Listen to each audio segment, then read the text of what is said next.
Samajwadi party के अध्यक्ष अखिलेश यादव ने बीजेपी पर तंज कसा और ये कहा कि पुलिस भर्ती परीक्षा का पेपर लीक और गुजरात की कंपनी से इसके कनेक्शन को लेकर उन्होंने कई सवाल खड़े किए। उन्होंने ये भी कहा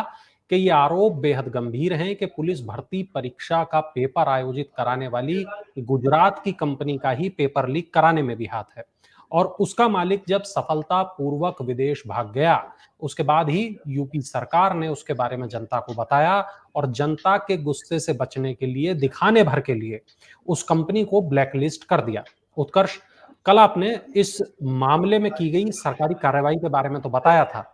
आज हमें ये बताइए कि इस पे पॉलिटिक्स क्या हो रही है?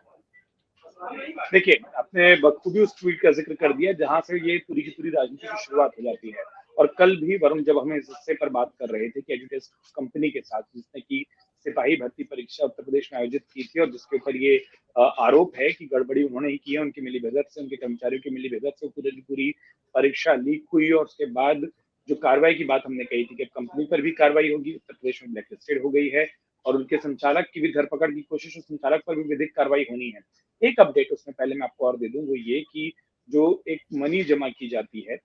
उस पूरी परीक्षा को कराने के लिए जिसको हम गारंटी मनी बोलते हैं वो भी उत्तर प्रदेश सरकार ने जब्त कर ली है। अब जब कंपनी की डिटेल और ये पूरी की पूरी कार्रवाई की बात सामने आई तो उसमें दो पहलू थे जिस पर कल हम सवाल उठा रहे थे। एक, ये पूरे के पूरे इतनी महत्वपूर्ण परीक्षाएं आउटसोर्स क्यों की जाती हैं, कंपनियों को क्यों की जाती हैं। और दूसरा ये था कि जब आपको गड़बड़ी की बात सामने आई थी, आपने पहली बार एक समझ आई, पहली बार जब नोटिस भेजा, आपने बातचीत करने की कोशिश की, संचालक नहीं मिले, तो निगाह क्यों नहीं रखी गई? संचालक ऐसे कैसे हुआ कि अमेरिका चले गए? इन्हीं दो बिंदुओं को, इन्हीं दो मुद्दों को अखिलेश यादव ने आधार बनाया है और उन्हें सोशल मीडिया प्लेटफॉर्म पर लिखा है। और वो तो सीधा-सीधा इसको बाहरी कंपनी और उसके गुजरात कनेक्शन की बात करते हैं क्योंकि अप्रत्यक्ष रूप से वो सीधा प्रधानमंत्री नरेंद्र मोदी या उनके गृह राज्य या केंद्रीय गृह मंत्री अमित शाह और उनके गृह राज्य की ओर निशाना साधते दिखाई देते हैं। और ये वही नैरेटिव है जो हमको बनारस में देखने को मिला था या पूर्वांचल के चुनाव में तमाम मुद्दों में से एक मुद्दा ये था कि वो बनारस की कंपनियां ये शब्द कहते थे। अब उन्होंने वापस अपने सोशल मीडिया प्लेटफॉर्म पर इस बात का जिक्र किया है कि देखिए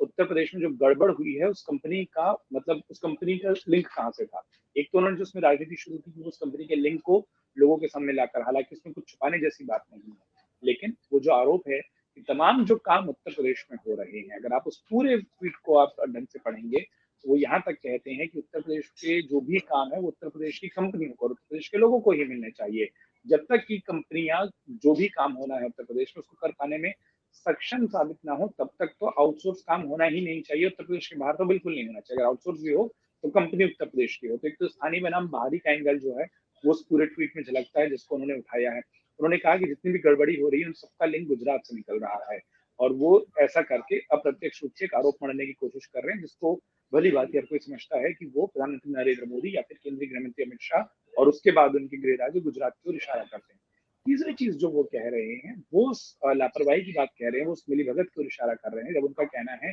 कि ऐसा कैसे हो गया कि जब गड़बड़ी की बात सामने आई आपने संचालक को बोला, आप संचालक से पूछताछ करना चाहते थे, उसका बयान दर्ज करना चाहते थे और ना बयान दर्ज हुआ, ना पूछताछ हुई, ना किसी तरीके से वो आपके सामने आया, वो अमेरिका चला गया जबकि राज्य से लेकर केंद्र तक आपकी सरकार है। गड़बड़ी के बाद एजेंसियां अलर्ट क्यों नहीं हुई? क्यों एक ही एजेंसी एसटीएफ, यूपी एसटीएफ जिसको इस पूरे मामले की जांच करनी थी, सिर्फ उसके जिम्मे कोई चीज क्यों छोड़ दी गई? अब एयरपोर्ट पर या गुजरात पर या अगर मान लीजिए गुजरात से होकर किसी और